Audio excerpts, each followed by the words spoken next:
अस्सलाम वालेकुम वरहमतुल्लाहि वबरकातुहू। औज़ु बिल्लाहि मिनश शैतानिर रजीम। बिस्मिल्लाहिर रहमानिर रहीम। अल्हम्दुलिल्लाहि रब्बिल आलमीन अर्रहमानिर रहीम मालिकि यौमिद्दीन इय्याका नअबुदु व इय्याका नस्तईन इहदिनस सिरातल मुस्तकीम सिरातल लज़ीना अनअमता अलैहिम गैरिल मग़दूबि अलैहिम वलद्दॉल्लीन। आमीन। अल्लाहुम्मा सल्लि अला सय्यिदिना मुहम्मदिन नबिय्यिल उम्मी व अला आलिहि व अस्हाबिहि व अज़वाजिहि व ज़ुर्रिय्यातिहि व आलि बैतिहि व अहलि तौअतिक। बिस्मिल्लाह रब्बि इश्रह ली सदरी व यस्सिर ली अमरी वहलुल उक़दतम मिन लिसानी यफ़क़हू क़ौली वजअल ली वज़ीरम मिन अहली। आमीन या रब्बल आलमीन। अल्हम्दुलिल्लाह सुम्मा अल्हम्दुलिल्लाह। आज हम लोग अपना factors that block natural healing उसका सेकंड सेशन कर रहे हैं। और लास्ट टाइम मैंने आप सबको बताया था कि इंशाल्लाह कोशिश करेंगे कि वीकली या फोर्टनाइटली हम एक एक सेशन हेल्थ को फिज़िकल हेल्थ को लेके भी करते जाएं, बिकॉज फिज़िकल हेल्थ एक आपको पता है कि if you are physically healthy तो ही आप इत्मीनान से अपने स्पिरिचुअल कनेक्शन विद अल्लाह सुब्हानहू व तआला की तरफ काम कर सकते हैं। और फिज़िकल हेल्थ एक ऐसी चीज़ है जो जिस पे इमोशनल एंड मेंटल हेल्थ भी हाईली डिपेंडेंट है। तो इसलिए हम इस सीरीज़ को कर रहे हैं। जो लोग पहली दफ़ा ज्वाइन कर रहे हैं, this is a little intro for them. And having said that, ये जो factors that block natural healing, यानी हमने एक आपको याद होगा पिछली क्लास में जब हम स्लीप का देख रहे थे उस वक्त भी, और सबसे पहले जो हमने एक और सेशन किया था जनरल सेशन होलिस्टिक अप्रोच का, तो उस पे भी हमने बताया था कि एक गोल्डन रूल है जो हमने जिसको याद करना है, जिसको इंटरनलाइज करना है और जिसके गिर्द हमें वीव करके अपनी ज़िंदगी को बहुत ज़्यादा इम्प्रूव करना है, और सैयद आका अलैहिस्सलाम की बताए हुए तरीके पे जिस्मानी फिजिकल लाइफ को भी लेके जाना है, और ऑफ कोर्स फिर इमोशनल और मेंटल हेल्थ भी ऑटोमेटिकली फॉलोज दैट। तो वो गोल्डन रूल क्या था कि human body knows how to heal itself, या human body knows how to fix itself। और यही नहीं बल्कि वो अपना वो it wants to fix itself as well, कि वो जानती भी है, अल्लाह तबारक व तआला ने उसके अंदर इननेट इंटेलिजेंस रखी है, वो जानती है कि खुद को हील कैसे करना है अल्लाह के फजल से, अल्लाह के इज़्न से, अल्लाह के हुक्म से, और वो हील करना भी चाहती है। तो सबसे पहले तो हमारा ये रूल है जिसको हमने एज अ फाउंडेशन रखा था, और उसके ऊपर हम स्लोली बिल्ड करते जा रहे हैं। तो जब हमने ये रूल देख लिया कि ह्यूमन बॉडी जो है तिब्बे नबवी की रोशनी में और होलिस्टिक अप्रोच की रोशनी में वो खुद को हील जब कर सकती है, तो फिर आपके और मेरे जहन में आ सकता है कि अच्छा, फिर मेरी बॉडी या मेरी अम्मी की बॉडी या मेरी खाला की बॉडी या मेरे फलां टीचर की बॉडी, मेरे पड़ोस में आगे पीछे बच्चे बड़े, वो खुद हील नहीं कर पा रहे, व्हाट इज द रीजन। तो उसी के ऊपर हम सिलसिला ये जो सीरीज है हमारी मुनासिर है कि कौन से ऐसे फैक्टर्स हैं जो हीलिंग को ब्लॉक कर देते हैं। यानी बॉडी कैपेसिटी तो रखती है हील करने की अल्लाह के इज़्न से, और वो करना भी चाहती है, लेकिन वो फैक्टर्स क्या हैं कि वो कर नहीं पाती। तो उस सिलसिले में लास्ट टाइम हमने देखा था कि जो स्लीप है उसकी इम्पोर्टेंस पे बात की थी कि स्लीप हमारी ह्यूमन लाइफ के सबसे एक्टिव मोस्ट पार्ट होता है। उसको सिर्फ ये ना सोचा जाए कि हम थक के बस हार गए और उसको डिले कर दें या जो भी, उसकी इम्पोर्टेंस ये नहीं है, तो उसको ज़रूर जाके सुने। तो जब एक बॉडी अपना आराम पूरा करती है, उसके बाद जब वो उठती है तो उसको क्या चाहिए अब, ये अब हमारा नेक्स्ट टॉपिक है, एंड दैट इज जो आप स्क्रीन पे भी देख रहे हैं, for which you are here, के न्यूट्रिशन एज बिल्डिंग ब्लॉक्स। अब एक जिस्म जो है, जो हील करना चाहता है, वो रात को स्लीप अपनी प्रॉपर लेके आया है, क्योंकि हमने स्लीप को अपना पहला लेक्चर रखा था। अब वो अपनी स्लीप इम्प्रूव की है अगर हमने, तो उसके बाद हमें अपने कौन सा वाला इस फैक्टर पे काम करना है कि न्यूट्रिशन को देखना है, क्योंकि वो हमारी बॉडी का like it's like a building block for our body, और not only for our body but for whole healing as well. तो न्यूट्रिशन को आज हम देखेंगे, और इसका सेकंड पार्ट जो टॉक का है वो है the gut as the healing environment. तो ये इसका सेकंड पार्ट है टॉक का। मैं पहले फर्स्ट पार्ट को कवर करूंगी इंशाल्लाह, और मैं जो लोग डेफिनेटली कुछ नए भी लोग होंगे तो उनको मैं इतना बताती चलूं कि मेरा पढ़ाने का तरीका समझाना होता है। मतलब I am not going to give you any tips और trips, I have to educate you के ताकि आप खुद चॉइसेस मेक कर सकें। So just slowly bear with me, मेरे साथ चलिए, बैठिए। ये हमारा घंटा या घंटे से प्लस का सेशन होगा, लेकिन इसके बाद मैं आपको ये श्योरिटी दिला सकती हूँ बेइज़्न अल्लाह ताला कि आप फूड को मुकम्मल तौर पे अगर if you gonna be listening with me, तो आप फूड को बिल्कुल एक मुख्तलिफ ज़ाविये से, मुख्तलिफ तरीके से देखेंगे, खाने को मुख्तलिफ तरीके से देखेंगे, अपनी चॉइसेस जो हैं वो आप चेंज करने लगेंगे कि व्हाट डू यू एग्जैक्टली ईट। तो वो आप देखने लगेंगे कि मेरा तो कोई फ़ायदा नहीं जा रहा मेरे जिस्म को, या मेरी बॉडी हीलिंग की तरफ काम नहीं कर रही, तो आपका वो कंप्लीट सिस्टम चेंज हो सकता है। और ऑफ कोर्स इसके नेक्स्ट सीरीज के सेशंस भी हैं, लेकिन ये इंडिपेंडेंटली एक बहुत इंपॉर्टेंट सेशन है। अच्छा, हैविंग सेड दैट, अब हम आते हैं इस बात के ऊपर कि जो अगर आप देखें कि setting the mind set for today's topic, अगर मैं आपसे कहूँ कि एक माइंड सेट हम सेट करते हैं, और वो क्या है कि जो मैंने यहाँ पे लिखा भी था, एंड अगर आपने उसको देखा हो कि हम क्या पढ़ेंगे आज, तो उसमें मैंने लिखा था कि the body is not lazy. बाज़ औक़ात हम सोचते हैं ना कि बॉडी लेजी है या लेथार्जिक हो गई है, और फिर हम ये सोचते हैं कि पता नहीं मेरी बॉडी ऐसी नहीं है कि वो हील कर सके। ऐसा नहीं है। सो द फैक्ट इज कि body is not lazy, this is the first stepping stone sort of thing जिसको आपको अंडरस्टैंड करना होगा। अगर बॉडी सही एक्टिवली काम नहीं कर रही, वो हीलिंग नहीं कर रही, वो आपको वो लेथार्जिक लग रही है, तो इट इज आइदर अनसपोर्टेड, या तो वो अनसपोर्टेड है, और या फिर वो ब्लॉक्ड है। यानी हम सिस्टम्स को इतना क्लॉग कर चुके हैं, ये ऐसे ही है बिल्कुल जैसे हम लोग अपने किसी भी घर के अंदर का कोई भी सिस्टम है आपका, जो वाटर पाइप्स हैं, या फिर आपके सैनिटरी पाइप्स हैं, जो भी, या गैस पाइप्स हैं, तो अगर वहाँ पे आपका वो चीज़ें जमा हो के क्लॉग कर गया है, तो फिर वो आगे से फंक्शनिंग नहीं कर रहा। तो ये बिल्कुल ऐसे ही है हमारी बॉडी भी। हम अगर उसको बहुत रफ यूज़ करेंगे, और सालों तक हमें परवाह नहीं हुई कि हमने क्या खाया, कैसे खाया, हमारा क्या हाल हुआ है, तो वो टॉक्सिन से भर भर के तो वो या तो वो ब्लॉक हो चुकी है, और या फिर ये कि अनसपोर्टेड है, यानी कि उसको वो फैक्टर्स दिए ही नहीं जा रहे जिनसे वो हील कर सकती है। तो जैसे हमने स्लीप के बारे में बात की थी कि वो एक हमारी एक्टिव हीलिंग का टाइम होता है, और इसी तरीके से आज हम अब इन दो नुक्तों पे जो अब मैं जो ऊपर आपको थोड़ा सा जिक्र कर भी चुकी हूँ, और दोबारा से आगे के दो अहम तरीन नुक्ते हैं जिनके ऊपर हम बात करेंगे कि आज हमारा जो न्यूट्रिशन है वो बहुत पुअर हो चुका है।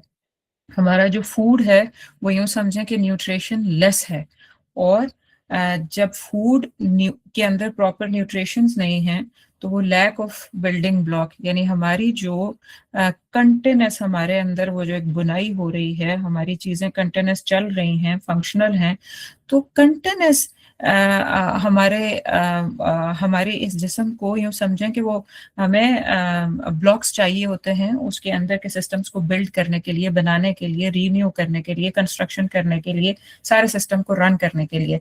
तो अगर न्यूट्रिशन ही पुअर होगा तो वो ये कुछ नहीं कर सकेगी। और दूसरा मैंने आपको बताया कि डिस्टर्ब्ड गट हेल्थ हम देखेंगे कि जब गट में आपको बाद में बताऊंगी कि गट होता क्या है, और अगर उसकी हेल्थ डिस्टर्ब है तो आपके पास जितना भी अच्छा आप न्यूट्रिशन खा रहे हैं ना, इंटरनल पूरा एनवायरनमेंट, अगर आपका इंटेस्टाइन का एनवायरनमेंट हो गया लार्ज और स्मॉल का, और पूरा का पूरा जो हमारा डाइजेस्टिव सिस्टम है, इसका पूरा एनवायरनमेंट ही अगर डिस्टर्ब है, तो अल्टीमेटली आप जितनी भी अच्छी न्यूट्रिशन लें, जितनी अच्छी नींद लें, तो अल्टीमेटली उस इंटरनल ब्रोकन एनवायरनमेंट की वजह से आपकी हीलिंग टेक प्लेस नहीं कर सकेगी। तो अब आप यहाँ से एक छोटी सी एनालॉजी या एक छोटी सी मिसाल के साथ ये समझिए कि सबसे पहले एक बिग पिक्चर को देखते हैं। जूम आउट जरा सा करिए और आप सोचिए कि healing is like a construction. एक एनालॉजी, एक मिसाल है ये कि हीलिंग इज कंस्ट्रक्शन। तो कंस्ट्रक्शन को क्या चाहिए होती है? जब कोई कंस्ट्रक्शन चीज हो रही होती है, जब कोई चीज बन रही होती है, तो उसको क्या चाहिए होता है? रॉ मटेरियल चाहिए होता है, यानी कि जो ईंटें, सीमेंट, पत्थर वगैरह चाहिए होता है। इसी तरीके से और क्या चाहिए होता है? एक फंक्शनल वर्क प्लेस, एक जगह आपने बाय की हुई हो, उसको बाकायदा आपने साफ सुथरा करवा दिया हो कि अब यहाँ पे बनना है। और फिर साथ में आपने तीसरी क्या चीज होती है? टाइम। टाइम चाहिए होता है कि ये आहिस्ता आहिस्ता, स्लोली स्लोली, अब मैंने रॉ मटेरियल फेंकवा दिया, मैंने जगह क्लियर करवा दी, अब वहां पे जगह टीम होगी और टाइम लगेगा और ये काम आहिस्ता आहिस्ता चल पड़ेगा। इनमें से अगर कोई एक फैक्टर भी मिसिंग हो तो कंस्ट्रक्शन क्या है? वो नहीं हो सकती। तो इसी तरीके से एग्जैक्टली आप ये सोचें कि जो हमारा सिस्टम है, हमारी जो ये है पूरा का पूरा इसको हीलिंग, नेचुरल हीलिंग का जो हमारा सिस्टम है, वो भी एग्जैक्टली यही 3 स्टेप्स मांगता है। उसको रॉ मटेरियल चाहिए, उसको फंक्शनल वर्क स्पेस चाहिए, आगे टीम काम करती टीम चाहिए, और उसको टाइम चाहिए। तो एक भी फैक्टर अगर मिसिंग हो तो हीलिंग नहीं हो सकती। तो सोचें कि जैसे अब सबसे पहले अब हम पार्ट देखते हैं कि पुअर न्यूट्रिशन। तो पुअर न्यूट्रिशन में आगे जाने से पहले मैं एक चीज आपको बता दूं कि सबसे पहले ये समझना जरूरी होगा कि बॉडी जो है ना, हमारे स्मॉलेस्ट यूनिट हमारे सेल है हमारी बॉडी के अंदर, आपको पता है। तो सेल से, टिश्यूज से, एंजाइम से या हार्मोन से मिलके बनी हुई है ना। तो जब तक हम इन सेल्स को या जो हमारे एंजाइम्स हैं या हार्मोन्स हैं, उनको हम फीड नहीं करते, जब तक हमारा खाना जो हम खा रहे हैं, अगर उसमें से न्यूट्रिशन निकल के हमारे सेल्स को नहीं जा रहा, हमारे हार्मोन्स को, हमारे एंजाइम्स को, हमारे ये जो मिनिमम सॉरी जो छोटे miniature type of structural units हैं, अगर इन तक वो एनर्जी नहीं जा रही, इन तक अगर न्यूट्रिशन फूड से निकल के इन तक नहीं जा रहा, तो क्या क्या होगा? फिर जो है वो ये जो सेल्स हैं, ये जो एंजाइम्स हैं, ये जो हार्मोन्स हैं, ये फंक्शन नहीं कर सकेंगे। तो आप ये देखें कि हमारी बॉडी में जो है वो ट्रिलियंस ऑफ सेल्स हैं, यानी हमारी body is composed of trillions of cells. तो और फिर इन्हीं सेल्स से जो है वो आगे टिश्यू बनते हैं, और इन्हीं टिश्यूज को और सेल्स को मिला के आगे क्या ऑर्गन्स बनते हैं। तो these cells are structural units that require constant nutrients to live. तो अब इनको जीने के लिए, इनको जिंदा रहने के लिए, इन तमाम ऑर्गन्स को, तमाम टिश्यूज को, तमाम सेल्स को, इनको जीने के लिए चाहिए क्या? न्यूट्रिएंट्स चाहिए। मेरा और आपका जो चाय है, मेरे और आपका जो फास्ट फूड है, या मेरा आपको फिजियो ड्रिंक्स हैं, ये they don't give anything to that. ये सारा का सारा क्या है? मतलब ना तो ये सेल के स्ट्रक्चर को सरवाइव करने में या रीन्यू करने में या नए स्ट्रक्चर बनने में हेल्प करेगा, ना ही हमारे टिश्यूज और हमारे ऑर्गन्स की लाइफ उनके लिए हेल्थ प्रोवाइड करेगा, उनके लिए कोई स्ट्रक्चर प्रोवाइड करेगा, कुछ भी नहीं। और ना ही हम ये चीजें हमारा रिपेयर कर सकती हैं। तो आप ये देखें कि हम अच्छी तादाद में खाना खा तो रहे होते हैं, यानी हम लोग जो कुछ भी खा रहे हैं, अल्हम्दुलिल्लाह हम में से हर कोई किस चीज का ख्याल रखता है कि हम एक सफिशिएंट फूड खाएं। लेकिन क्या हम सफिशिएंट फूड खाने के साथ क्या हम ये सोच रहे होते हैं कि हम क्या ऐसा खा रहे हैं जो हमारे सेल्स, टिश्यू या स्ट्रक्चर्स, यूनिट को भी फीड कर रहा है?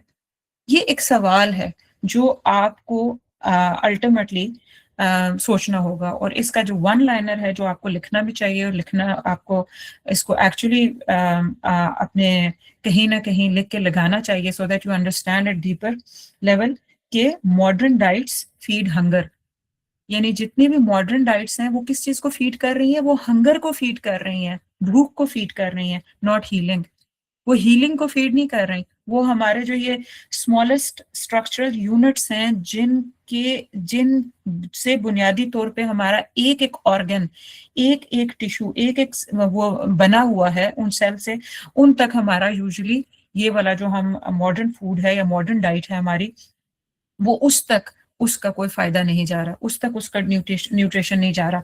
तो ये जुमला कि मॉडर्न डाइट्स फीड हंगर, कि वो सिर्फ आपकी भूख तो मिटाती हैं लेकिन वो आपको हीलिंग का प्रोसेस नहीं दे सकती, वो आपको आपकी बॉडी को जो एक एक ऑर्गन, एक एक सेल उसको सफाइस नहीं कर सकती। ये एक अहम तरीन चीज है जिसे हमें देखना होगा। तो फिर अब सवाल ये पैदा होता है कि जो what are the building blocks, ये कौन सी क्या खुराक है, कौन सी ब्रिक्स हैं, कौन से ब्लॉक्स हैं जो मैं लगाऊं और मेरा ये जो स्ट्रक्चरल यूनिट है, मेरा सेल है, मेरा टिश्यू है, मेरा एंजाइम है, मेरा हार्मोन्स हैं, ये जो मिलियंस ट्रिलियंस में जो चीजें मेरी बॉडी में पाई जा रही हैं, मैं क्या खाऊं कि इनको तकवीयत मिले, इनको इन तक वो पहुंचे और इनको strength they. Now this should be the question of the day। और अगर आपको ये समझ आ गया तो डेफिनेटली आप अपनी फूड चॉइसेस को डिफरेंट करेंगे। तो पहला, अब हम ये मुताबिक चीजें हैं ऑफ कोर्स कि क्या वो चीजें हैं जो हमारे स्ट्रक्चरल यूनिट्स को फायदा देंगी या उनको तक खुराक पहुंचाएंगी या उनको उनकी बिल्डिंग ब्रिक्स के तौर पे काम करेंगी, वो क्या चीजें हैं। उनमें जो पहला बिल्डिंग ब्लॉक या पहला बिल्डिंग ब्रिक है या पहली जो अहम तरीन खुराक है वो क्या है, और न्यूट्रिएंट है, वो प्रोटीन है। अब प्रोटीन, जब प्रोटीन आपके खाने में आपका खाना प्रोटीन सफिशिएंट होगा तो क्या होने वाला है। फिर पहले ये देख लेते हैं कि प्रोटीन बेसिकली होता क्या है। प्रोटीन्स जो हैं वो या देती क्या है प्रोटीन्स जब हम लेते हैं तो प्रोटीन्स जो हैं वो इट प्रोवाइड्स अमीनो एसिड। मुझे पता है कि थोड़ी सी साइंस हो जाएगी लेकिन हम जल्दी से आसान पे आ जाएंगे। और ये जो अमीनो एसिड्स हैं ये they are needed to build and repair the cells. हमारे जितने भी सेल्स बनते हैं या वो रिपेयर होते हैं, यानी अगर कोई सेल उनकी वो नए सेल्स बन रहे हैं या पिछले सेल्स की रिपेयर हो रहा है, वो किससे हो रहा है, वो प्रोटीन से हमें जो अमीनो एसिड्स मिलेगा उससे हो रहा है। इसी तरीके से जितने भी क्रिएशन ऑफ न्यू एंजाइम्स और हार्मोन्स हैं वो भी इसी से होगा। और ना सिर्फ ये बल्कि जो हमारे इम्यून सेल्स हैं, हमारी इम्यूनिटी जो कुव्वत मुदाफियत बढ़ाने वाले और कुव्वत मुदाफियत को स्ट्रॉन्ग रखने वाले जो सेल्स हैं वो भी इसी प्रोटीन के साथ बिल्ड होते हैं। इसी तरह हमारी स्किन जो है, जो आपको पता ही है लॉन्गेस्ट ऑर्गन हमारा, वो हमारी जो स्किन है, इसी तरीके से हमारे जो मसल्स हैं, इन सारी चीजों को प्रोटीन चाहिए। तो अब आप ये देखें कि जब प्रोटीन इतनी अहम चीज है और हम दूसरी तरफ हमारा लाइफस्टाइल क्या है, नॉट ओनली आर्स, हमारे बच्चों का, हमारा इर्द गिर्द हर तरफ ही हमारा लाइफ क्या चल रहा है, इसकी मिसाल से समझते हैं कि देखें एक बच्चा या बड़ा है जो भी, वो अपने लंच टाइम पे या अपने नॉर्मल किसी भी एक टाइम के ऊपर वो क्या खा रहा है, वो एक बिस्किट का पैकेट खा रहा है या वो जूस खा रहा है या उसने चिप्स पकड़े हुए हैं या फिर वो कोई पिज्जा ऑर्डर हो रहा है या फिर कोई बर्गर्स हमारे आजकल जो बहुत ही लॉन्ग शेल्फ चीजें जो पड़ी हुई हैं या उनमें से कोई फिजियो ड्रिंक्स ले रहे हैं। तो अब आप मुझे ये बताएं कि इंस्टेड ऑफ एग्स या लेंटन्स, जैसे दालें हैं साबुत मसूर और इस तरह साबुत मूंग और मसूर की दाल, इसी तरह चने हो गए, मीट, दही, दूध, मतलब ये चीजें छोड़ के अगर एक बच्चा या एक बड़ा वो चॉइसेस मेक कर रहा है जिनका मैंने पहले नाम लिया, तो वो अपना स्टमक तो फुल कर रहा है, वो अपने मैदे को तो भर रहा है, यानी वो उसको फील होगा कि अच्छा मेरा पेट भर गया, पर उसका एंड रिजल्ट क्या बनेगा, एंड प्रोडक्ट क्या बनेगा, उसकी reality at the body level या स्ट्रक्चरल यूनिट लेवल पे उसकी रियलिटी क्या होगी कि उसकी ग्रोथ या उसकी इम्यूनिटी, इन तमाम सेल्स को कोई तकवीत नहीं मिली, वो जूं के जूं कमजोर रहेंगे। उसमें सेल्स भी शामिल हैं, उसमें टिश्यूज भी शामिल हैं, उसमें एंजाइम्स भी शामिल हैं, उसमें नेम इट जो भी हमारी जो मैंने ऊपर बातें की हैं उनमें से उसको कोई फूड, कोई एनर्जी, कुछ भी नहीं मिलेगा। और ये सब एक किस्म के भूखे और कमजोर रहेंगे। तो अब आप ये सोचें कि जब हमने अपना एक मील लिया, उस पे हमने पैसे भी खर्च किए, एनर्जी भी लगाई, हमने बड़ी शौक चाहत से माएँ भी बना के देती हैं, लेकिन अल्टीमेटली हमारा हमारी जो बॉडी का बिल्डिंग ब्लॉक्स हैं या वो जो ब्रिक्स हैं जिनसे हमारा पूरा वजूद बन रहा है और हम सोच पा रहे हैं, उसी की वजह से हम चल रहे हैं, उसी की वजह से हमें एनर्जी मिल रही है, उसी की वजह से हमारा ब्रेन काम कर रहा है। तो उन तमाम चीजों को अगर हमारे खाने ने तकवीत नहीं दी, एनर्जी नहीं दी, न्यूट्रिएंट नहीं दिए, तो व्हाट इज, फिर हम क्या, वो मतलब फिर कहाँ से एनर्जी ले रहे हैं, वो क्या कर रहे हैं? फिर जो अल्लाह तबारक व तआला ने यानी बॉडी का एक अपना एक सिस्टम रखा है, वो बार बार हर बार वही वहीं से एनर्जी जनरेट होती है और अल्टीमेटली हमारा बॉडी वो करने लगती है, डिप्लीट होने लगती है। फिजिकली हमारी सारी सलाहियतें, ताकतें जो है वो कमजोर होने लगती हैं, ब्रेन फॉगी हो जाता है और इस तरह की चीजें। एंड विदाउट प्रोटीन जो हमारी इवन वूंड की जो हीलिंग होती है, जख्म की हीलिंग है, वो भी प्रॉपरली नहीं हो पा रही होती। और आप ये देखें कि मौजाती तौर पे आप ये देखें कि सैयदी रसूलुल्लाह सल्लल्लाहु अलैहि वसल्लम की जिंदगी में अगर आप देखें कि आप सल्लल्लाहु अलैहि वसल्लम को क्या चीज खाने में पसंद थी, तो उनमें जो उनकी पसंदीदा तरीन चीजें आती हैं वो मेजरली प्रोटीन बेस्ड थी। और उनमें आप देखें कि एक नाम तलबीना का आता है, सैयदी आका अलैहिस्सलाम को तलबीना बहुत पसंद था। और मैं देख रही थी कि आपको पता है बार्ले और डेट्स और दूध और इससे बनता है, नट्स भी बहुत बीच में लोग डाल देते हैं। तो बार्ले यानी जो, डेट्स यानी खजूर और दूध में बनने वाली चीज।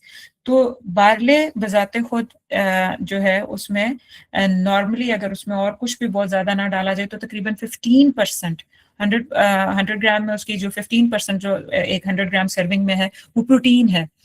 तो अल्हम्दुलिल्लाह इतना अच्छी खासी तादाद प्रोटीन की, और उसके ऊपर अगर आप डेट्स और वो दूध और साथ में और चीजें आप ऐड कर लें तो वो ऑटोमेटिकली 20+% चली जाती है। 100 ग्राम सर्विंग के पीछे 20-25% आपको ग्राम्स जो है वो मिल जाएगी उसमें से।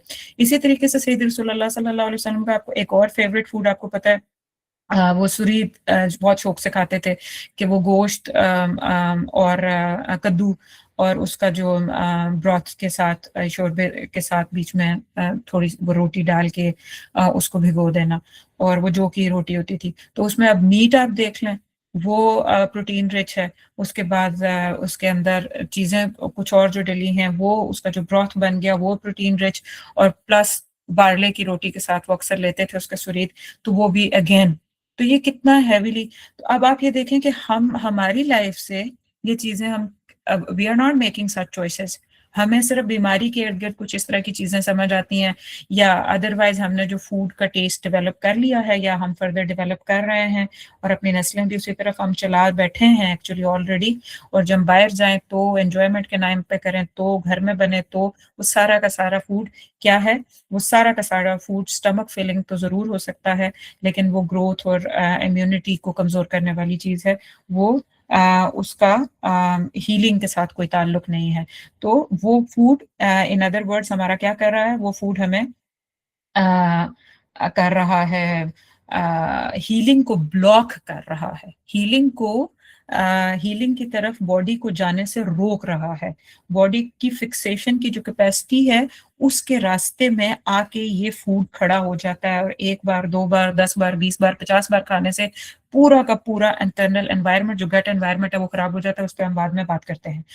अच्छा, प्रोटीन के बाद जो सेकंड बिल्डिंग हमारी बिल्डिंग ब्लॉक या बिल्डिंग ब्रिक है, वो क्या है?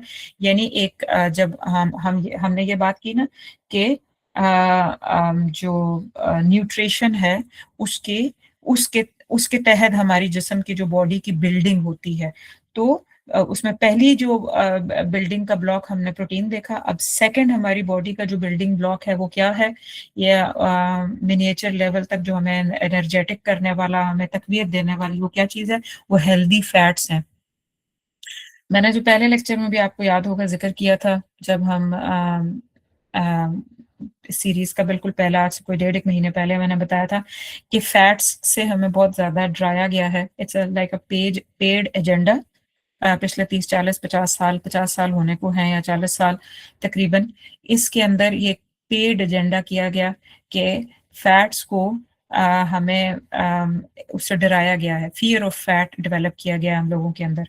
तो पहले सबसे जान लें कि जो हेल्दी फैट्स हैं वो ये सेल के प्रोटेक्टर, हमारी बॉडी का वही जो बेसिक स्ट्रक्चरल यूनिट है ना सेल, उसका उसका प्रोटेक्टर है ये।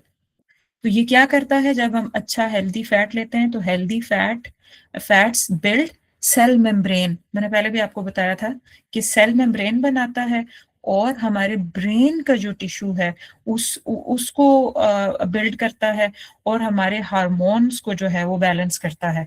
और लास्टली हमारे इन्फ्लेमेशन कंट्रोल करता है। बॉडी में जितनी भी इन्फ्लेमेशन हो जाती है या खुश्की हो जाती है उसकी वजह से सोजन, सोजिश, तरह तरह की अंदर की ड्राइनेस, वो जो है वो पूरा का पूरा लिब्रिकेट कर देता है, उसको ठीक कर देता है। तो कितना अहम है ना फैट हमारी बॉडी के अंदर, यानी हमारी हर जो हमारा बेसिक लेवल पे जाके हम हर सेल के अंदर उसकी जो इर्द गिर्द की मेम्ब्रेन है वो इससे बनती है, हमारे ब्रेन का टिश्यू इससे बनता है। और यट हम फैट का नाम लेते हैं तो एकदम हर किसी के दिमाग में सबसे पहले फैट के बारे में क्या आता है, इल्ला मा के हमने अगर कोई लेक्चर सुन लिया हो या हमने कोई किताब पढ़ ली हो तो यूजुअली आम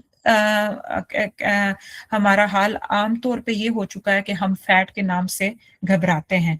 तो यस, घबराना चाहिए इन अ सेंस, क्योंकि इतना हेल्दी और अनहेल्दी फैट्स दोनों आ चुके हैं और हर चीज के अंदर अनहेल्दी फैट है, तो उससे तो घबराना चाहिए। लेकिन we will not be talking about healthy fat. तो अब जब हम देख रहे हैं कि फैट कितना अहम है हमारे जिस्म के लिए, लेकिन हमने इस मॉडर्न दौर में आके दो बड़ी मिस्टेक्स जो हैं वो कर ली हुई हैं और वो हमारे लिए एक बिलीफ सिस्टम बन गया है। वो हमने दिमाग में इतनी बिठा ली है कि अब हम उससे बाहर नहीं अक्सर सोच सक रहे होते। तो पहली मिस्टेक क्या है कि फियर ऑफ फैट। इसका मैंने पहले भी जिक्र किया कि फैट्स जो होते हैं या जो क्या कहेंगे इसको उर्दू में, चिकनाई कहेंगे, जो होती है वो, उसका हमें डर बिठा दिया गया हमारे दिल में। और ये बाकायदा एडवर्टाइजमेंट के थ्रू किया गया है, झूठी साइंटिफिक रिसर्च यूनिवर्सिटीज से लिखवाए गए हैं बाकायदा, और इसी तरीके से एडवर्टाइजमेंट करवाई गई, ड्रामों में बताया गया, एड्स, हर चीज इसके ऊपर, हर तरीके का इसका मतलब एजेंडा इसको बनाया गया है। और इस एजेंडे को पेड एजेंडा था जो लोगों के दिलों में ये डाला गया है, ताकि हमारी जो सेल की हर वो जो स्ट्रक्चरल सेल है, जो ट्रिलियन ऑफ हमारी बॉडी पे हैं, जिन जो मिल के टिश्यू बन रहे हैं, जो मिल के हमारा ऑर्गन्स बन रहे हैं, उस सेल को वो वल्नरेबल कर रहे हैं। यानी वो सेल, उसकी मेम्ब्रेन वीक हो जाए, वो ना स्ट्रांग हो, और दूसरी तरफ क्या कि ब्रेन टिश्यू कमजोर हो जाए। तो सेल मेम्ब्रेन कमजोर है और ब्रेन टिश्यू अगर कमजोर हो गया तो फिर बीमारी अटैक नहीं करेगी तो क्या होना है। ऊपर से इतने सारे वैक्सीनेशन, ऊपर से इतने सारे टॉक्सिन्स, ऊपर से हमारा एनवायरनमेंट कैसा हो चुका है, तो आप चेक करें फिर हमारी क्या हालत है। ये एक मिस्टेक है, यानी फियर ऑफ फैट। और दूसरी तरफ क्या है, इस ऊपर के फियर की वजह से, यानी फियर ऑफ फैट्स की वजह से, जो गलत नॉलेज की नॉर्मलाइजेशन हमने कर ली, उसकी वजह से हमें जो रिफाइन ऑयल की मोहब्बत दिलाई गई कि भाई जो रिफाइन ऑयल है ना ये लें, ऑयल घी मत इस्तेमाल करें, रिफाइन ऑयल की तरफ आए आप। क्या कहते हैं, कॉर्न ऑयल और सनफ्लावर ऑयल और फला ऑयल, और मतलब name it, and there are so many advertisements going on and so much. मतलब मुझे अपने सारे बचपन के मतलब व्हेन मतलब वो स्ट्रीम होती थी घर में, तो याद है एक एक एड कि जिसमें वो इसमें पकाओ तो तेलों में पकाओ, तो फला में पकाओ, तो फला में पकाओ, और ये फिर साथ में बाकायदा डॉक्टर्स आके बाकायदा बताते हैं और ड्रामों में बताया जाता है कि हेल्थ कॉन्शियस लोग इस तरफ आ रहे हैं कि इंस्टेड ऑफ यूजिंग घी वो और या तेलो या फिर इस तरह की चीजों के, आप रिफाइंड ऑयल की तरफ आए। तो ये वो दूसरी गलती थी जो हमने, पहली गलती के नतीजे में हमें कहा गया कि ये लें, और हम ऑफ कोर्स उसके साथ जुड़ गए, और क्योंकि हमें इसे सेहत से जोड़ के दिखाया गया तो हम इस रिफाइंड ऑयल के एडिक्ट हो गए किस्म के, और इसी में हमारी चीजें पक रही हैं और इसी में हमारी चीजें तल रही हैं। और सबसे बुनियादी तौर पे जो सबसे ज्यादा वर्स्ट चीज है हमारे इसी ब्रेन टिश्यू के लिए और सेल मेम्ब्रेन के लिए, वो ये रिफाइंड ऑयल है। So fear of fat and refined oil, both biggest mistake of the modern time for our this brain tissue and cell membrane. और अगर ये हमने जो आज मैं एक बहुत बड़ी बात डेफिनेटली कहना चाह रही हूँ, वो ये है कि आपने आज दिन तक ऑयल के बारे में, रिफाइंड ऑयल के बारे में जो भी तारीफें सुनी हैं, और जो भी आपने अपने दिमाग में एक बिलीफ बिठा लिया है कि नहीं ये मेरी सेहत के लिए अच्छा है, वो इस तरह की चीजें, तो वो please delete it right now. इस वक्त, इसी वक्त बैठ के उसको अपने दिमाग से वो बिलीफ आज हटा के जाएं, और जो बेस्ट नेचुरल फैट्स हैं उनकी तरफ वापस आए। और बेस्ट नेचुरल फैट्स का मैं आपको बताती भी हूँ कि कौन कौन से हैं।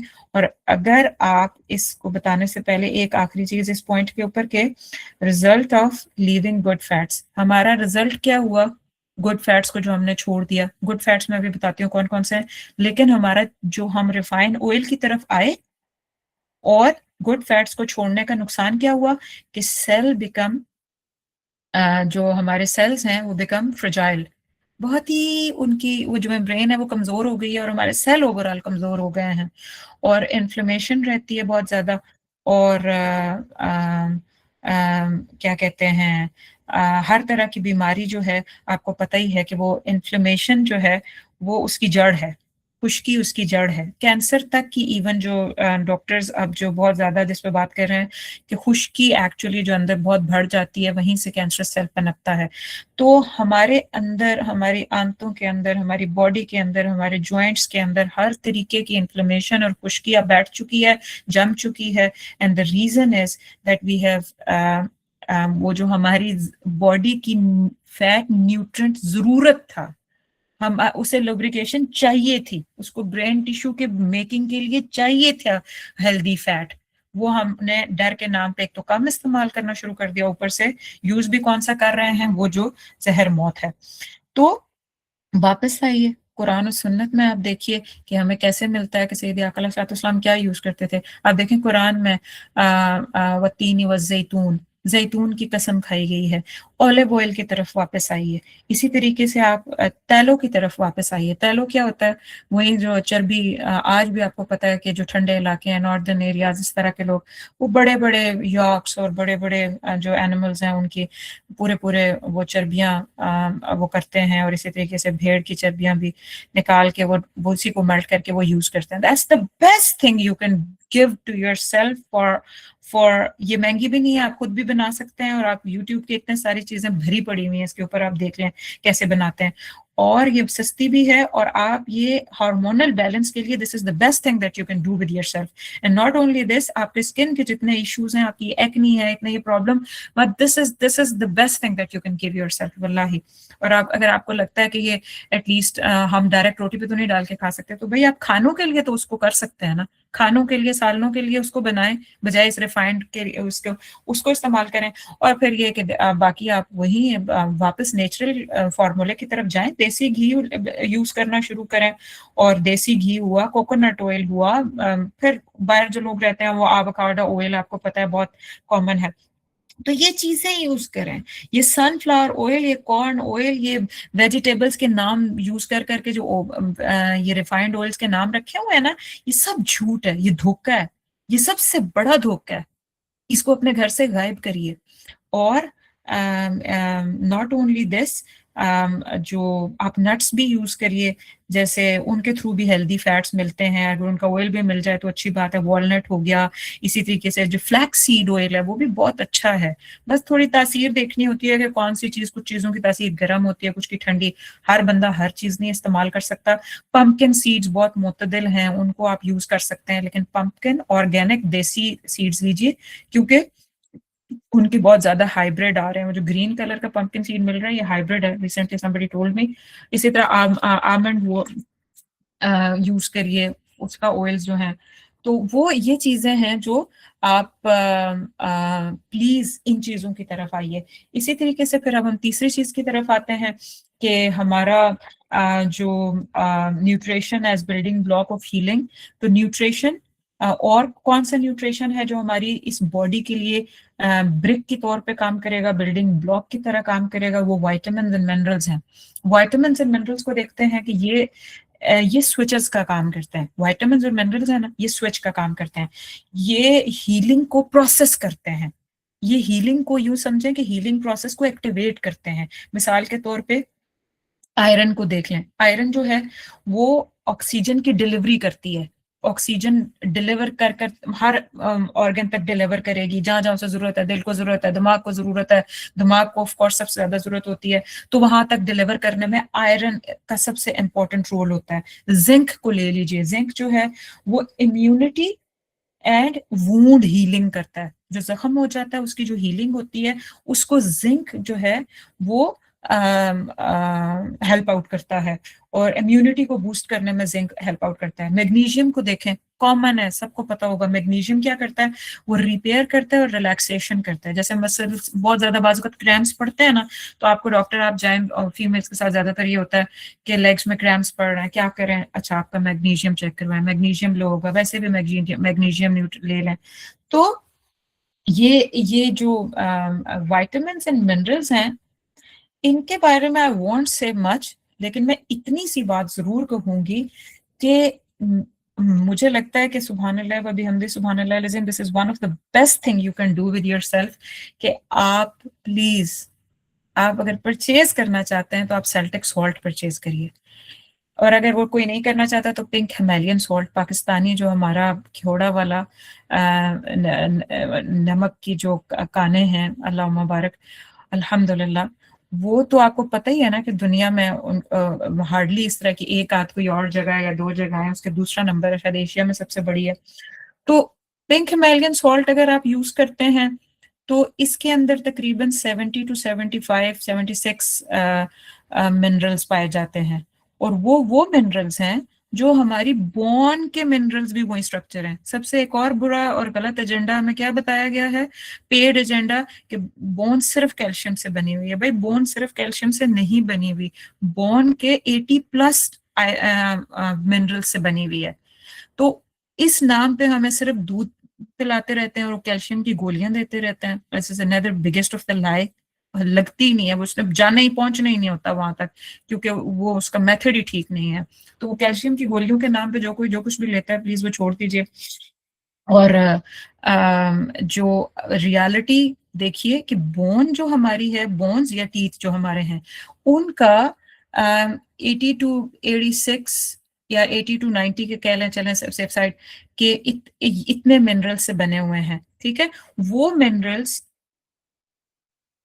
पिंक हिमालयन सॉल्ट के अंदर तकरीबन 70 to 75 उतने ही वो पाए जाते हैं, सेम कंपोनेंट एज बोन, यानी 10 से कम है लेकिन उतने पाए जाते हैं।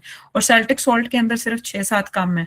सेल्टिक सॉल्ट तकरीबन 80+ इसके अंदर ये some sort of sea salt है, लेकिन it's a very specific salt, हर जगह से नहीं मिलता ये। तो इसके अंदर कोई 80+ मिनरल्स हैं जो हमारी एग्जैक्ट बोन स्ट्रक्चर से मिलते जुलते हैं। तो अब आप ये सोचिए कि अगर हम सिर्फ हर पानी, बहुत इसके ऊपर लिखा गया है, आप लोग इसको सर्च भी कर लीजिएगा, इसके ऊपर हर्बलिस्ट ने पूरी पूरी किताबें लिखी हैं, बाकायदा ओल्ड हर्बल्स में इसकी बुक पढ़ी हुई है पूरी पूरी, सेल्टिक सॉल्ट के ऊपर और हिमालयन सॉल्ट के ऊपर।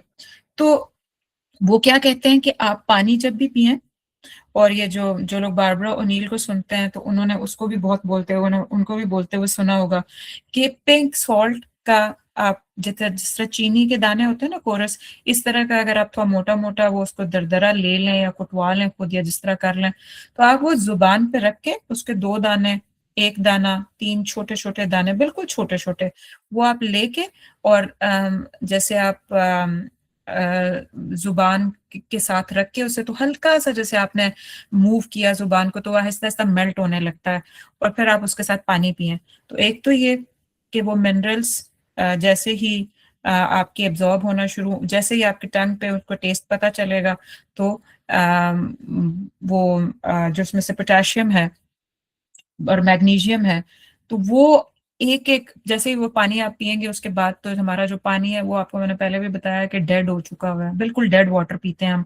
तो ये जो नमक, जब हम नमक के साथ पानी लेते हैं, तो ये पानी जो है ये न्यू न्यू क्या कहेंगे, न्यूट्रिशन बेस्ड पानी हो जाएगा, या इलेक्ट्रोलाइट वाटर बन जाएगा। तो ये हमारे सेल सेल तक जाके उसके अंदर तक लेके खींच के लेके जाएगा पानी को। तो बहुत सारा पानी बाजू का हम गैलॉप करके पीते हैं तो वो हमारी किडनीज पे प्रेशर ही डालता है, लेकिन अगर आप छोटा छोटा सिप करके, जैसे सैयद आका अलैहिस्सलाम के बारे में आता है, वो थोड़ा थोड़ा पानी सिप करके लेते थे, और आप साथ में ये सॉल्ट ले रहे हैं, तो you gonna be feeling a hell of difference. Let me share my personal experience at this spot very moment, because ये मैंने पर्सनली किया है।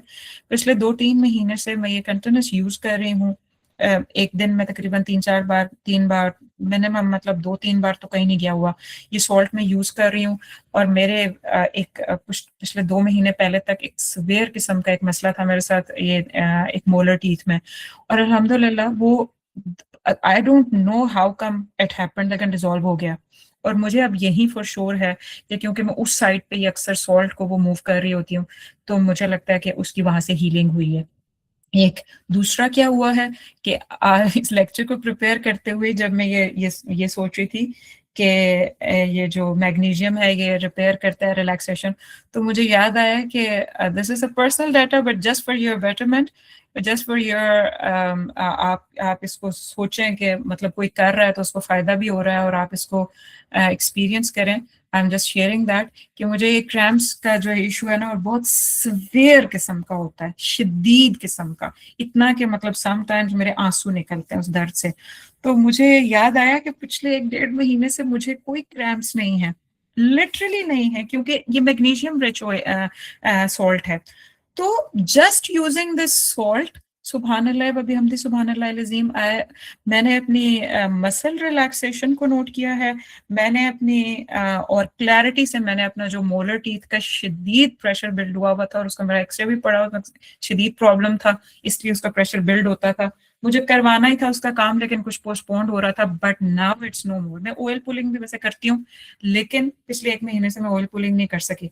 So these things they do matter at the minimum level. अब मैंने क्या किया, अपने कमरे में एक जगह एक बॉटल भर के सॉल्ट की रख दिया, और एक नीचे जहां पे मैं पानी पी सकती हूँ ना, मैं salt is there. So inevitably, and the third best thing about this salt which I have to tell you, कि जो क्रेव होती है ना किसी स्नैक की, किसी चीज की, अगर आप उस वक्त लेके मुंह में डाल लेना तो आपकी क्रेव भी गुम हो जाती है। मतलब ये न्यूट्रिशन बेस्ड चीज जा रही है, आपकी सेल को जाके वो मिल रहा है जो उसको चाहिए।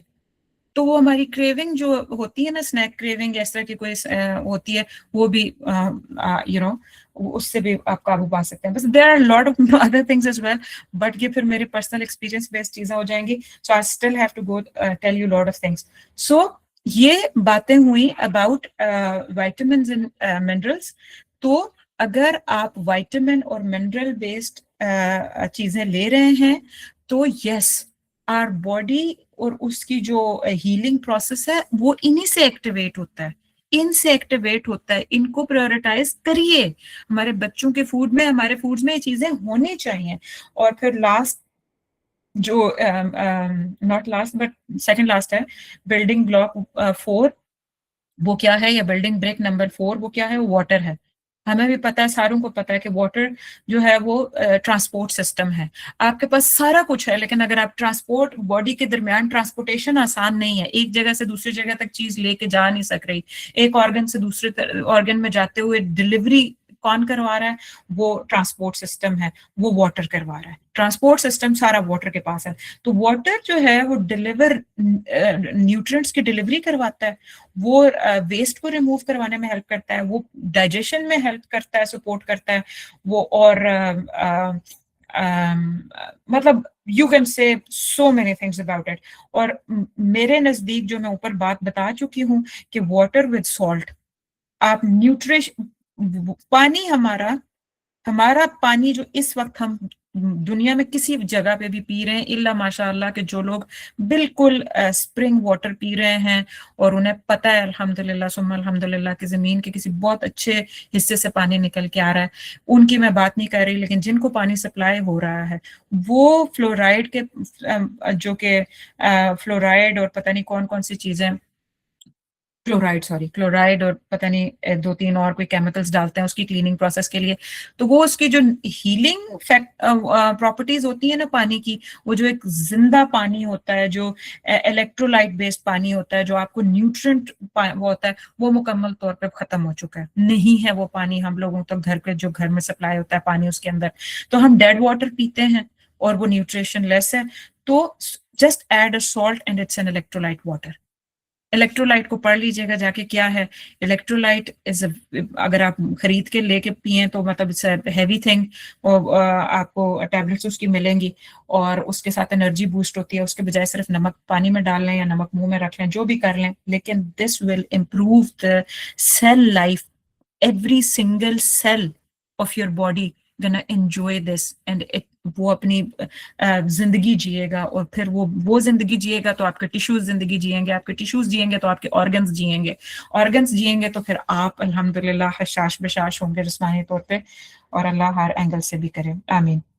सो chronic dehydration silently blocks healing. बस ये एग्जाम में रख लें कि जो डिहाइड्रेट होते हैं क्रॉनिकली, कभी कभार हो जाना is not an issue, but अगर आप क्रॉनिकली डिहाइड्रेशन में हैं, आप क्रॉनिकली पानी या तो इतनी तेजी से पी रहे हैं कि वो सिर्फ गश आउट हो रहा है, या फिर आप इतनी डेड वाटर मुसलसल पी रहे हैं, या फिर आप पीते ही नहीं है, ये दोनों तीनों चीजें ये क्या करती है, ये ब्लॉक कर देता है हीलिंग को। तो पानी को सिप सिप करके लें, जैसे सैयद आका अलैहिस्सलाम से पढ़े, हमें पता है कि देखें ड्रिजल कितनी फायदेमंद होती है, ना कि जो हैवी रेन्स होती हैं। तो इसी तरीके से पानी पीते हुए ड्रिजलिंग वे में अंदर लेके जाइए, सिप सिप, थोड़ा थोड़ा थोड़ा थोड़ा, ठीक है। तो ये चीज आप आदत बना लें तो वो एब्जॉर्ब होगा बॉडी में। और आखिरी चीज जो बिल्डिंग ब्लॉक्स की है, या बिल्डिंग ब्रिक आखिरी क्या है, वो फाइबर है, डाइटरी फाइबर। ये डाइटरी फाइबर है, ये essential component of healthy diet है, और it helps move and remove food from digestive system. यानी अब फाइबर के बगैर आपको पता ही है कि जो भी चीजें फाइबर वाली होंगी तो वो अल्हम्दुलिल्लाह डाइजेस्ट आसानी से हो जाती हैं, और वो कॉन्स्टिपेटेड नहीं होने देती। तो fibre helps you to not only move things in the body with ease, but जो डाइजेशन प्रोसेस है और उसको जो रिमूव करने का प्रोसेस है वो भी फाइबर हेल्प आउट करता है। तो ये हमारी एक चीज जो है वो ऑलमोस्ट कंप्लीट हो गई है। अब हम उस पे आते हैं जो पार्ट 2 था हमारा, और वो है वो गट एज हीलिंग एनवायरनमेंट। गट जो है वो हीलिंग एनवायरनमेंट है। अब आपके पास, आपने कहा कि मैं तो सोती अच्छी हूँ, ठीक है, पिछले लेक्चर से हमने सीखा हमने सोना अच्छा है, हमने अपनी बॉडी को 6 घंटे अच्छी मजबूत नींद देनी है, या उससे भी ज्यादा दे सकें या पार्ट्स में दे दें, लेकिन दें। हमने कहा कि अच्छा मेरा तो अब मेरी चॉइसेस मैंने इंप्रूव कर ली, मैंने ये बिल्डिंग ब्लॉक्स जो थे, बिल्डिंग ब्रिक्स थी, ये मैंने प्रोवाइड की है अपनी बॉडी को, और अब मेरा न्यूट्रिशन बहुत इंप्रूव हो गया। तो अब जो तीसरी चीज इनएविटेबल है, जो क्या आखिर में हम एज अ ट्रायंगल देखेंगे भी कि हीलिंग ट्रायंगल क्या है, तो आखिरी चीज जो हमारे हमें चाहिए वो क्या है, गट एज हीलिंग एनवायरनमेंट। जो डिस्टर्ब्ड गट होता है ना, या डिस्टर्ब्ड गट हेल्थ, वो ब्रोकन हीलिंग एनवायरनमेंट होता है। यानी आपके पास चीजें तो पूरी हैं, लेकिन जिस एनवायरनमेंट में आपने काम करना था वो ब्रोकन है, वो इंटैक्ट नहीं है, या उसके अंदर प्रॉब्लम है, तो फिर आप नहीं कर पाएंगे। बेशक आपकी स्लीप अच्छी हो, बेशक आपके पास फैक्टर्स ईंटें पूरी हो, लेकिन आपके पास एनवायरनमेंट नहीं है, आप काम नहीं कर पाएंगे। तो गट होता क्या है, सबसे पहले ये समझते हैं, क्योंकि this is a less common word used in our Asian countries। बोलते तो हैं लेकिन इसको ओवरऑल हम कम रेफर करते हैं। तो गट रेफर्स टू ये जो एंटायर गेस्ट्रोइंटेस्टिनल सिस्टम है ना, ये इसको रेफर करता है। यानी जो हमारा स्टमक है, सीधी सी बात, स्टमक जो हमारा है, मैदा, हमारी लार्ज इंटेस्टाइन, हमारी स्मॉल इंटेस्टाइन, और हमारा कॉलन। तो ये जो हमारा सारा यहाँ से यूं समझो ऑसोफेगस से लेके स्टमक से होते हुए ये जो कॉलन तक जाते हुए दरम्यान में जितना भी सिस्टम है ना, वो समझें कि ये दिस इज गट। तो गट क्या करता है? अब अगला क्वेश्चन ये होता है कि अच्छा ठीक है, फिर ये सारा करता क्या है? ये डाइजेस्टिव सेंटर है, हमें पता है कि ये डाइजेशन करता है, यही सारा, यहीं से प्रोसेस सारे स्टार्ट होता है। ना सिर्फ ये डाइजेशन करता है, साथ में और ये क्या करता है, ये न्यूट्रिएंट एब्जॉर्प्शन गेट है। यानी इसी गट के अंदर डाइजेशन हो के जो न्यूट्रिएंट्स निकलते हैं तो इसी गट के अंदर वो न्यूट्रिएंट्स एब्जॉर्ब होते हैं, ये उसका गेटवे है। और तीसरी चीज क्या करता है ये कि ये हमारे जो गट है, हमारा जो स्टमक है कह लें, वो उसके बैलेंस डाइवर्स माइक्रोबायोम्स, यानी हमारे जो मैदा है या स्टमक है उसके अंदर ट्रिलियंस ऑफ बैक्टीरिया हैं, ट्रिलियंस ट्रिलियंस ऑफ बैक्टीरियाज हैं।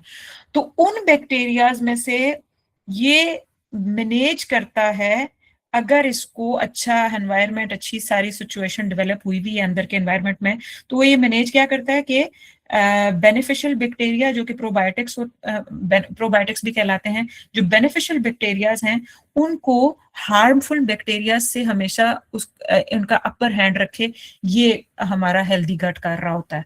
ठीक है, यानी हमारे गट के अंदर अच्छे बैक्टीरियाज भी होते हैं और ऑफ कोर्स हार्मफुल बैक्टीरियाज भी होते हैं।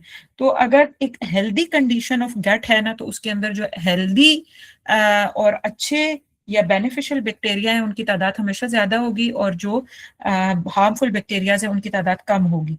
लेकिन अगर ये गट डिस्टर्ब है, अगर हम उसे तबाह कर चुके हैं अपनी गलत चॉइसेस की वजह से, तो फिर हार्मफुल जो बैक्टीरियाज हैं या हार्मफुल जो वायरसेस हैं या बैक्टीरियाज हैं, वो फिर ज्यादा, उनकी कॉलोनी ज्यादा बन जाती हैं, और वो सारा का सारा यानी Aahista Aahista that becomes the place जहाँ से असल में कल्प्रेसी उठती है।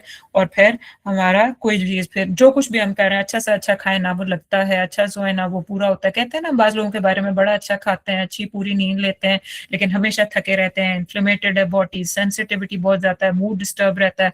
तो ऐसे लोगों के साथ ये चल रहा होता है कि उन्होंने अपना गट पूरे मुकम्मल तौर पे डिस्ट्रॉय कर चुके होते हैं वो। तो ये जो एक हेल्दी गट जो है वो एक्चुअली इस बैक्टीरिया, अच्छे जो अच्छे गुड बैक्टीरिया हैं जो ट्रिलियंस की तादाद में, ट्रिलियंस की तादाद में सारे बैक्टीरियाज होते हैं, उसमें से गुड बैक्टीरिया की तादाद को हमेशा ज्यादा रखने में, वो बैलेंसिंग करने में लगा रहता है। तो और क्या करता है हमारा गट, और हमारे इम्यून ट्रेनर है वो। 70%, ये बात शायद आपने पहले भी सुनी है, one of the great one liner, 70% जो हमारा इम्यूनिटी है वो लिव्स इन गट। इस गट के अंदर 70% इम्यूनिटी रहती है। हमारी जो कुव्वत मुदाफियत है उसकी एग्जिस्टेंस किसी दिमाग या किसी टांगों में या किसी बैक आगे पीछे नहीं होती, इस गट के अंदर ही रहती है 70%, वो इट लाइज हेयर।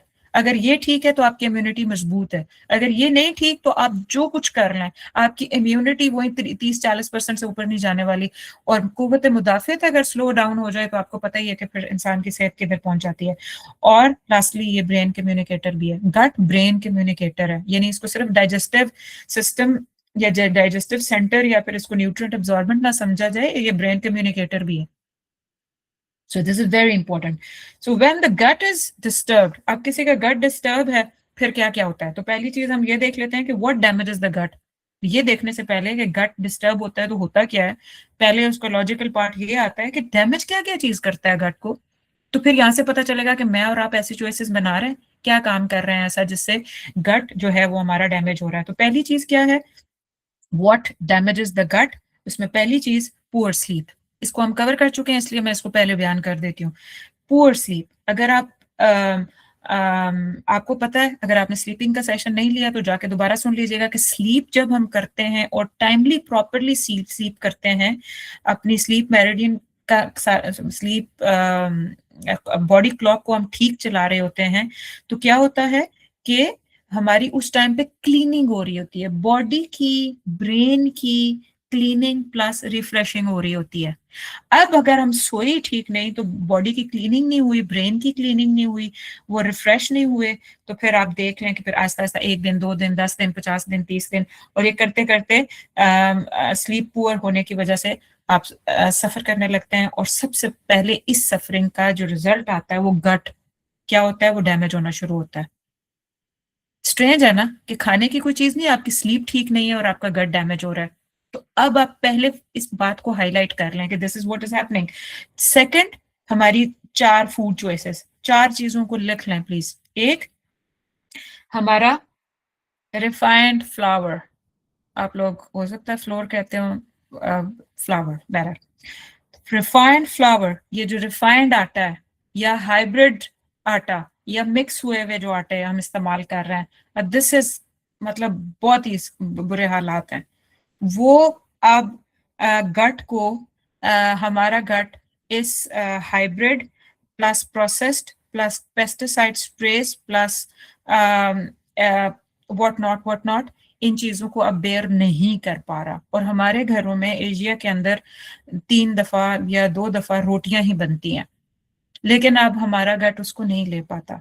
तो हमें ये जो रिफाइंड फ्लावर स्पेशली जो जहाँ जिन जिन जो जो प्रोडक्ट्स हम रोटियों में हुए, ब्रेड्स में हुए, बिस्किट्स में हुए, बेकरी के आइटम्स हुए, और मीठे के नाम पे जो भी कुछ बनता है और पास्ता जो बनता है और जो पिज्जाज बनते हैं, आपको पता है कि सब रिफाइंड फ्लावर से बनते हैं।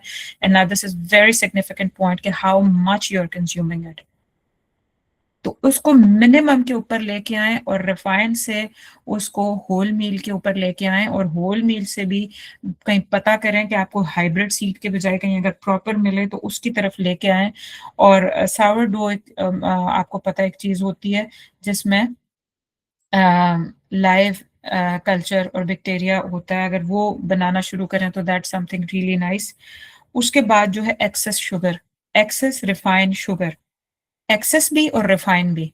तो रिफाइंड शुगर बजाते खुद रिफाइंड फ्लावर की तरह इट्स डेडली, और फिर ऊपर से अगर उसका एक्सेस भी है तो फिर आप सोच सकते हैं। तो रिफाइंड शुगर को, जो सफ़ेद चीनी है, अपनी ज़िंदगी से बाहर निकालिए इसको प्लीज़। उसकी जगह गुड़ का इस्तेमाल कर लीजिए। और एक्सेस उसका भी ठीक नहीं है, किसी भी चीज़ का एक्सेस अच्छा नहीं होता, लेकिन ये है कि गुड़ आप यूज़ करें। गुड़ के बहुत सारे फ़ायदे हैं। गुड़ न्यूट्रिएंट बेस्ड, वो न्यूट्रिशन बेस्ड होता है, उसके अंदर जो विटामिन एंड मिनरल्स का जो एवरेज होती है वो भी बहुत ज़बरदस्त होती है। सो यू नीड टू सी कि हम जो चीज़ खा रहे हैं वो लिविंग है, डेड है, या बिल्कुल उसका कोई फ़ायदा नहीं, सिर्फ नुकसान ही नुकसान है। This is how you gonna start looking at things. तो ये हमारे फूड की सेकंड रॉन्ग चॉइस होती है। थर्ड क्या है? Constant eating. आपको पता है कि इस न्यू स्टाइल में जो स्टूडेंट्स, जो औरतें, जो लोग, जो ऑफिशियल्स बैठ के काम कर रहे होते हैं या एंजॉय भी कर रहे हैं, तो अब इतना ये एक स्टाइल बन चुका है कि वी हैव टू मंच समथिंग अलोंग साइड। मतलब हम कुछ रख के खा रहे हैं, पॉपकॉर्न खा रहे हैं, चिप्स खा रहे हैं, कोई स्नैकिंग, कंटिन्यूस स्नैकिंग चल रही होती है, स्कूल में बैठे हैं, गप लगा रहे हैं, कुछ समझ नहीं आ रही, कोई मसला सॉल्व कर रहे हैं, whatever, but there is something to munch on. So this is something जो ये कांस्टेंट ईटिंग है, ये गट के लिए जहर आलूद है। यानी आप उस माहौल को रेस्ट दे ही नहीं रहे। जो अगर आप एक दाना भी खा रहे हैं तो उसको प्रोसेस करने के लिए 2.5 से 3 घंटे लगाता है। यानी उसका वो एक दाना अगर आपने मुंह में डाला है ना किसी भी चीज का, तो उसका पूरा एंड तक, उसकी सारी एब्जॉर्प्शन तक और उसको अपनी असल जगह तक पहुंचाने तक, जो जो उसे निकालना था निकाल के, उसका 2.5-3 घंटे का प्रोसेस लगता है। और अगर आप हर थोड़ी देर बाद कुछ चखने के लिए ले रहे हैं तो this constant eating is very damaging for gut. And then no fibre. हमारे फूड में आपको पता ही है, जैसे हमारी यूथ है, हमारे यंगस्टर्स हैं, वो बिल्कुल भी फाइबर नहीं यूज कर रहे। अगर वो लोग राइस ले रहे हैं या पास्ता ले रहे हैं या कुछ और चीजें जो भी ले रहे हैं, लेकिन उसके साथ आपको ग्रीन्स का लेना या फाइबर बेस्ड सैलड लेना या फाइबर बेस्ड चीजें साथ में लेना, दैट्स मस्ट। अगर आप नहीं ले रहे तो आप वही ड्राई एस्पेक्ट और इन्फ्लेमेशन और अपनी बॉडी को मतलब बहुत मुश्किल, क्योंकि आपकी बॉडी, मैंने आपको बताया था कि जो डाइटरी फाइबर है वो क्या करता है, helps move and remove, move भी कराने में हेल्प करता है फूड को, और रिमूव करने में भी हेल्प करता है। तो अगर फाइबर नहीं है तो ये प्रोसेसेस हो नहीं सकेंगे आराम से, बॉडी को हम बहुत बड़ा प्रेशर दे रहे हैं। ऊपर से हम चबाए बगैर भी, आपको पता ही है हम कितना क्विक खाने खाते हैं। हम दांत दांत थे चबाने के लिए, मैदा चबाने के लिए थोड़ी है, मैदा तो किसी और फंक्शन के लिए था। तो हम जरा 7-8-10 दफा या उससे भी समटाइम्स कम दफा चबा के हम नीचे डालते हैं, और जब वो बड़े बड़े चंक्स नीचे जाते हैं और ऊपर से डाइटरी जो चीज उसको मूव करने में हेल्प कर सकती है वो भी कम है, पानी नहीं है, लेवल ऑफ हमारा एसिडिटी सही डेवलप नहीं हुआ, कुछ मतलब हर चीज जगह से हिली हुई है। तो वैसा प्रॉब्लम। उसके बाद हम लोग नो फर्मेंटेड फूड, हम लोग फर्मेंटेड फूड नहीं यूज करते। फर्मेंटेड फूड ना यूज करना गट के लिए बहुत डेडली है। फर्मेंटेड फूड क्या होता है? इसमें गट हेल्थ के लिए प्रोबायोटिक्स होते हैं, ये न्यूट्रिएंट एब्जॉर्ब करने में मदद करता है, ये डाइजेशन को इम्प्रूव करता है, डायबिटीज और हार्ट डिजीज जैसे मसाइल हल करता है, उनसे बचा के रखने में मदद करता है। जैसे फर्मेंटेड पिकल, हाँ जी, एग्जैक्टली केफर। और इसी तरीके से मुझे असल में मसला मेरा ये है कि मैंने ना पाकिस्तान में रहते हुए हेल्थ के साइड को इतना स्टडी नहीं किया, तो मुझे जितनी भी चीजें एग्जाम्पल्स पता है ना वो मुझे वेस्ट की पता है। तो इसी तरह किमची है, इसी तरीके से सारक्रॉट है। तो अब अभी सिरके में जो पिकल्स बनते हैं, आपको पता है सुन्नत से सैयद आका अलैहिस्सलाम ने सिरके को पूरा कहा कि ये पूरा सालन है। तो सिरके के अंदर आपको अच्छे तरीके से पता है कि ये वो फर्मेंटेड होता है ना, और फर्मेंटेड जो फूड्स हैं वो उनके अंदर प्रोबायोटिक्स हैं। प्रोबायोटिक्स क्या करते हैं? वही वही ये वो बेनिफिशियल बैक्टीरिया की कॉलोनीज और वो डेवलप करते हैं, जो फिर आगे जाके फूड को प्रोसेस करने में आसान कर देते हैं, उसकी डाइजेशन को आसान कर देते हैं। अब मेडिकल साइंस भी बता रही है कि अगर आप हर मील से आधा घंटा पहले आधा ग्लास पानी के अंदर अगर आप 1 टेबल स्पून सिरका डाल के पी लें, तो उसके बाद आपकी वो शुगर स्पाइक नहीं होगी, ये नहीं होगा, डाइजेशन आसान हो जाएगी। तो ये बहुत अहम चीज है। तो अगर आप ये पिकल्स वाला जो एस्पेक्ट है ना, इसको पकड़ लें, ये बहुत अहम है। मैंने पिछले दिनों मैं किसी को इस सिर्फ इसलिए बता रही हूँ, हम some other time we can be talking about it as well. मैंने सावर क्रॉट बनाया था, इंतहाई आसान। पिंक वो क्या कहते हैं, बंद गोभी आप लीजिए, उसको आप चॉप करिए नॉर्मल जैसे इसके लॉन्ग स्टेप्स चॉप करते हैं, और उसको नमक के साथ 15 मिनट उसको लाइट हैंड से मसाज करिए, उसका अपना पानी छूटना शुरू हो जाएगा। फिर उस पानी के अंदर उसको ना एयर टाइट जार में डाल के पानी के अंदर सबमर्ज करके उसको डाल दीजिए, और हफ्ते के लिए रख दीजिए। उसको रोज बर्फ करवाना होता है खोल के। दैट्स मार्वलस पिकल हमारा बना था, और बहुत जबरदस्त और क्रंची और टेंजी, और बहुत अच्छा उसका टेस्ट था। So interesting. तो आप इसका इस्तेमाल करिए। और आजकल जो सफेद सिरके और वो सारे मिल रहे हैं वो सिंथेटिक सिरके हैं। I am so sorry to say, but market is not reliable anymore. We have to get back to our natural ways, जो हमारे दादियां नानियां करती थी, घरों के अंदर चीजें बनाती थी। हमें उनकी तरफ इनएविटेबली वापस जाना पड़ना है।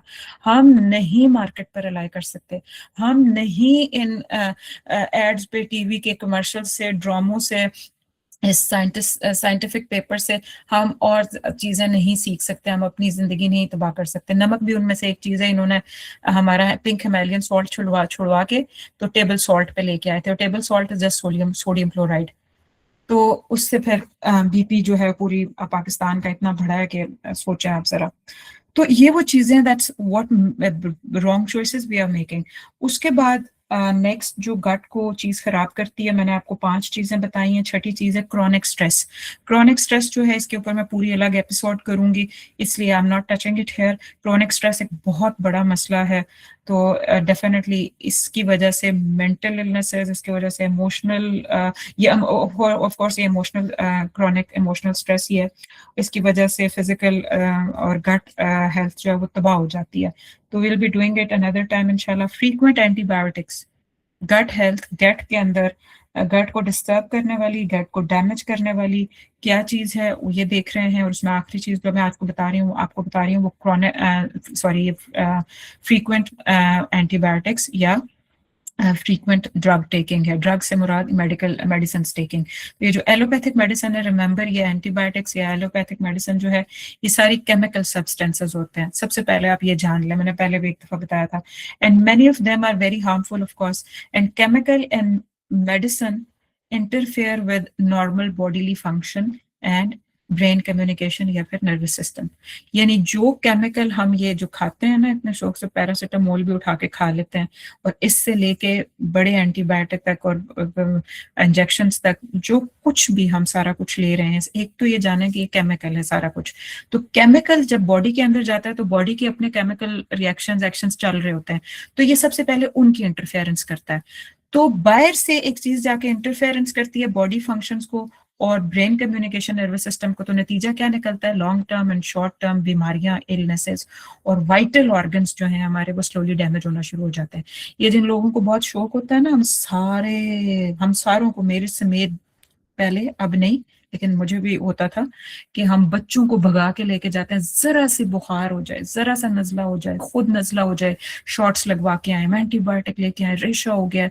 ये सारा एक बॉडी का प्रोसेस है हीलिंग। जब तक हम बॉडी को समझेंगे नहीं ना कि बुखार जो है वो बॉडी का सिर्फ एक सिम्टम होता है कि अंदर कोई चीज है और उसको वो पुश आउट कर रही होती है, पुश आउट करके जला के मारने की कोशिश कर रही होती है। यूं समझें, जितना द हॉटर यू आर इतना ज्यादा वो बैक्टीरिया किल कर रही होती है अंदर से।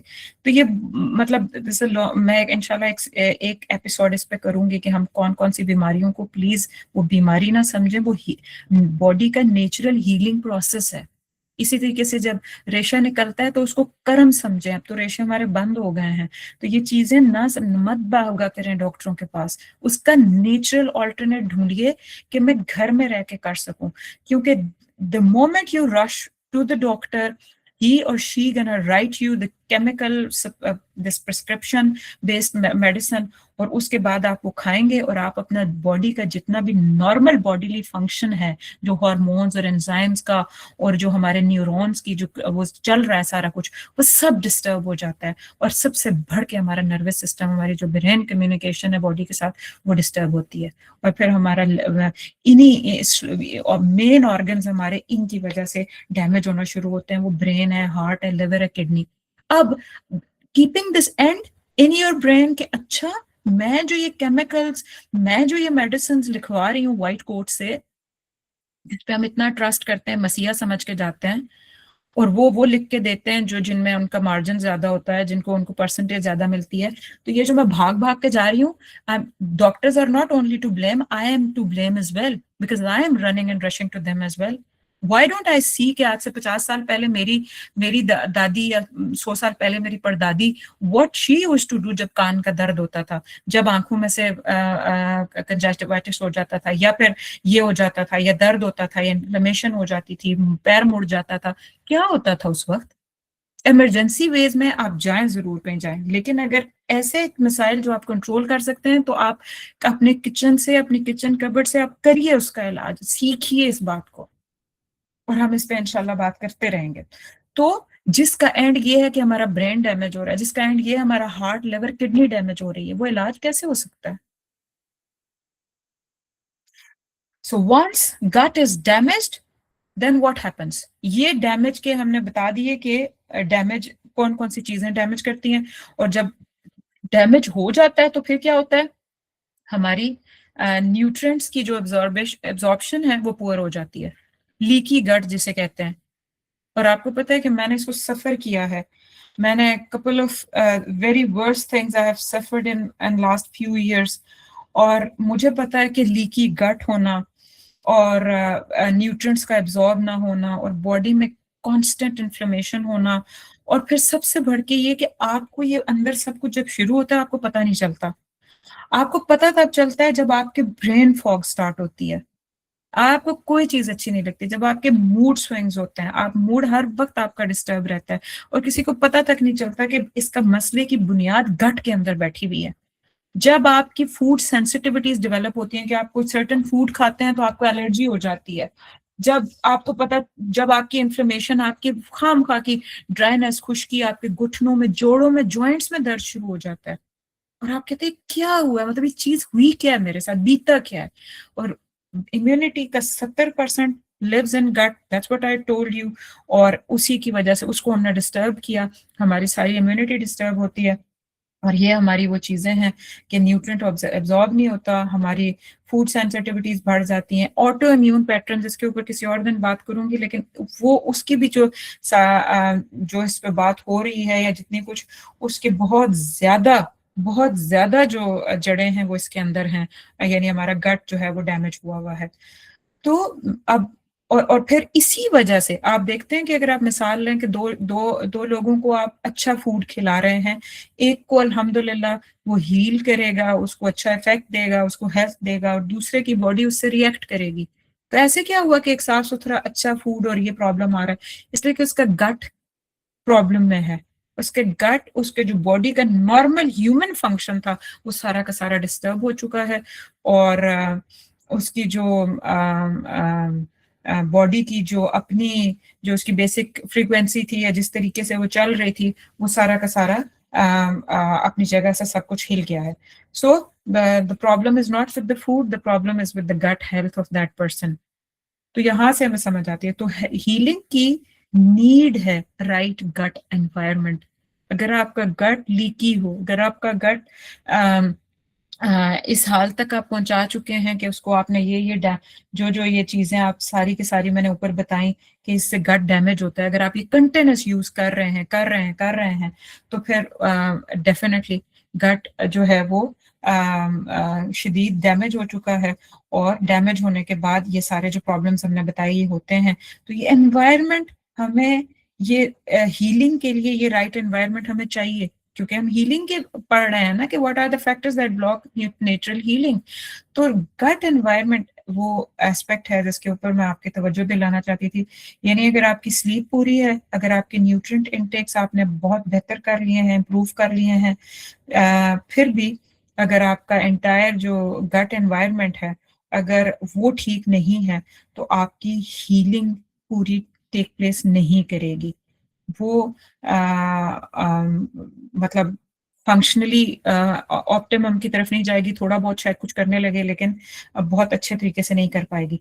और ये वाला जो गट एनवायरनमेंट है ये प्रिटी मच इसकी हेल्थ को इम्प्रूव करना पॉसिबल है.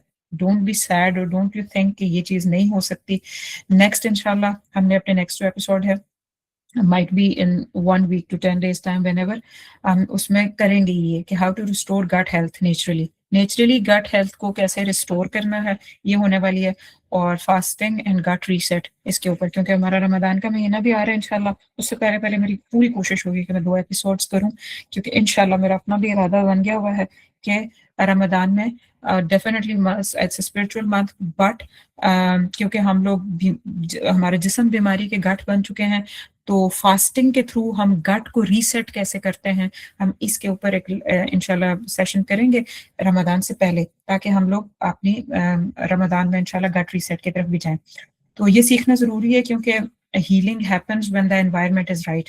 आप इस देखें कि सुन्ना में भी सैयद आका अलैहिस्सलाम की अगर आप देखें उनके लेसन्स उनकी लाइफ से, तो moderation in eating, leaving stomach half empty और not mixing too many foods, मतलब ये चीजें सैयद आका अलैहिस्सलाम की जिंदगी से हमें पता चलती हैं. क्यों? इसलिए कि उन्हें पता था कि अगर हम ओवरबर्डन करेंगे गट को तो ये प्रॉब्लम्स आएंगे कि गट जो है वो बिल्कुल हीलिंग को ही रोक देगा. तो फाइनली लास्ट चीज आज के लेक्चर की मैं बता रही हूँ आपको कि अब इन तीनों पॉइंट्स को जो मैंने आज बताए इनको इंटीग्रेट कर लेते हैं. पिछले लेक्चर का स्लीपिंग, और इस लेक्चर में जो बिल्डिंग ब्लॉक्स न्यूट्रिशंस के तौर पे हमने पढ़े हैं, और हीलिंग एनवायरनमेंट यानी गट का जो बैलेंस प्लस हेल्दी होना ये लाजमी है. ये 3 चीजें ये यूं समझें, इनकी इंटीग्रेशन करें और यूं समझें कि द हीलिंग ट्रायंगल समझें इसको, कि for healing these 3 things need to be aligned. ये 3 चीजें अलाइन होनी चाहिए. यानी आपका न्यूट्रिशन पूरा आए, आपकी स्लीप पूरी होनी चाहिए. स्लीप आपका टाइम हो गया जिसके अंदर ये काम आपने वो है, और न्यूट्रिशन आपका पूरा होना चाहिए, और प्लस आपका गट यानी इंटरनल हीलिंग एनवायरनमेंट अगर आप डेवलप करेंगे तो ही जाके चीजें काम करेंगी ना. तो ये 3 चीजें, दीज 3 ट्रायंगुलर हीलिंग एस्पेक्ट्स, इनको आपने अपने लिए खुद ड्रॉ करना है. और फाइनल रिफ्लेक्शन का जो क्वेश्चन है वो ये है आपके लिए कि आस्क योरसेल्फ दिस थिंग, अपने लिए खुद अपने आप से पूछें कि are you feeding your body और जस्ट फिलिंग योर स्टमक. क्या आप सिर्फ स्टमक को फिल कर रहे हैं, या वाकई आप फीड कर रहे हैं अपनी बॉडी को और अपनी हीलिंग को आप प्रोसेस कर रहे हैं. और इसी तरीके से आपका गट जो है वो पीसफुल है, सकीनत पे मबनी है, या आपका गट जो है वो बैटलफील्ड बन चुका है, लड़ाइयाँ चल रही हैं, आप कुछ और भेज रहे हैं, वहाँ पे एक मुश्किल बनी हुई है कि अब कहाँ से क्या एक्सट्रैक्ट करके बेसिक स्ट्रक्चरल यूनिट्स को चीज़ें दी जाएं, क्योंकि हमेशा बॉडी हेल्प करने की कोशिश करती है, तो वो कहाँ कहाँ से पूरा करती है. तो is your gut a peaceful place, और we are the one who make a battlefield in our gut. तो ये वो चीज़ें हैं जो आप लिखें अपने पास. ये क्वेश्चंस करें।